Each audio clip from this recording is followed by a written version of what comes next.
Hi, I'm here today with Martha Ehlman. She's the owner of Tenfold Fair Trade Collection here in historic Lowertown Harpers Ferry. She's been in business here, not in this exact location, but in Harpers Ferry since 2009. This business, while it's a small business, they've got 3 part-time employees right now. They really have an outsized impact on the community here through a lot of the volunteer efforts they do, partnerships they've created. So we're going to be talking some today about the value she creates and her vision for the community moving forward. So would you mind, Martha, just sort of starting us off, telling us a little bit, first off, about what fair trade is, and then sort of about what you're doing here to bring value to Jefferson County? Sure. We did open here in 2009, and we are a fully dedicated fair trade store. Fair trade is basically anti-slave labor.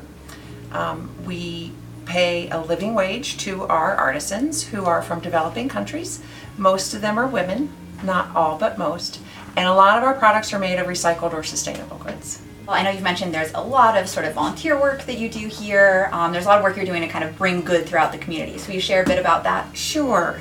I was just raised to be involved in my community. So when I arrived, one of the first things I did was put out emails to local schools to see if they'd be interested in teaching their students about fair trade.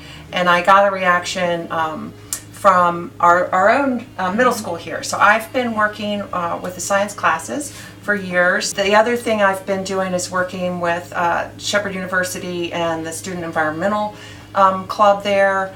I also work with the Anti-Human Trafficking Task Force, also a student group at the university, and they do great work in the community themselves. And we also have done many fundraisers for the Shenandoah Women's Shelter. I feel like when I do these events, it really is a spin-off of what the name of my store is. It's tenfold. My grandmother always said, every good deed is returned tenfold. And so when I do these types of events, although it can be crazy and pulling product out of here and traveling around, it always feeds me more than I am, feeding others. So it's a win-win for sure.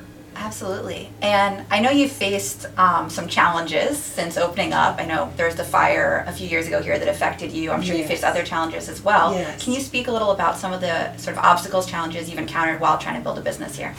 I'd say some of the challenges have been, in a seasonal place. It's difficult to keep employees and provide them what they need. And of course, as a fair trade store, a fair wage and longevity is what I'm looking for. Right.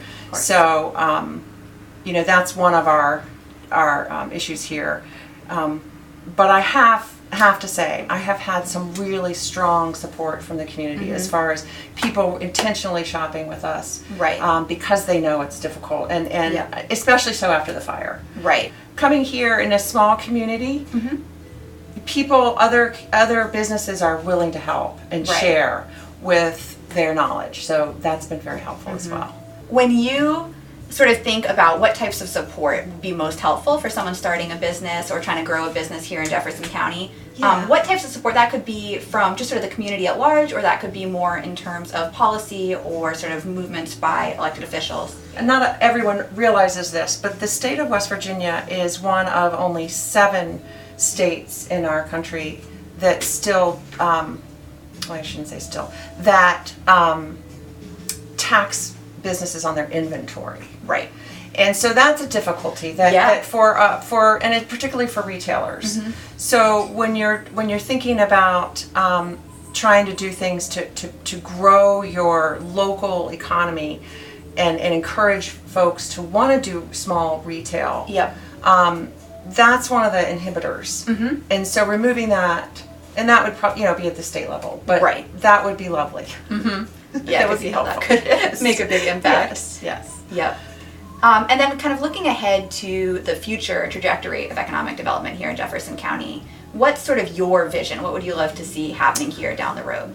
Well, that's a pretty simple answer. I would like our commissioners and the Development Authority to embrace the vision statement that was actually just signed in 2015. I think the actually opening statement of that vision statement was, we envision Jefferson County in 2035 as a place of historic value and natural beauty.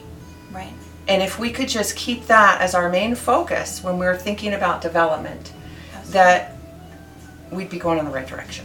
We in Jefferson County, tiny Jefferson County provides 20% of our state's tourism dollars. We really need to support businesses coming in that are going to be in line with our tourism-driven economy and to respect our cultural heritage. I really appreciate you taking the time to talk today, and we will share some links below with more information about Martha's business. You can come on in and check it out. All right, thank you.